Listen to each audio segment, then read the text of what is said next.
Hello, in this video I'll show you how to insert checkbox in Excel. Now it's a very easy process. So open your Excel, then just simply right click on the view panel over here, open, then click on customize the ribbon. Now over in this right hand side panel you will find the option of developer.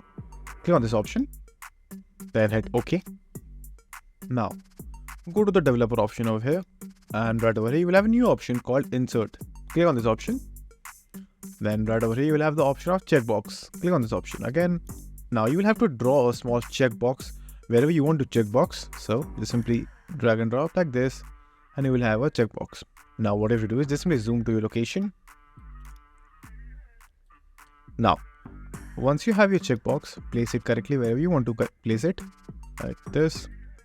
Now extend the right hand side bar over here just like this, and remove the text if you want to, because I only need the checkbox, so I'm going to remove the text. Now once I've removed the text, just simply decrease the size of the box just like this and place it correctly wherever you want to place it.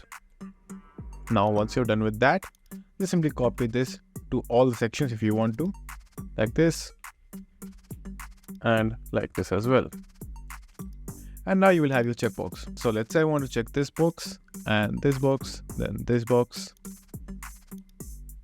And just like that, you will be able to create your own checkbox.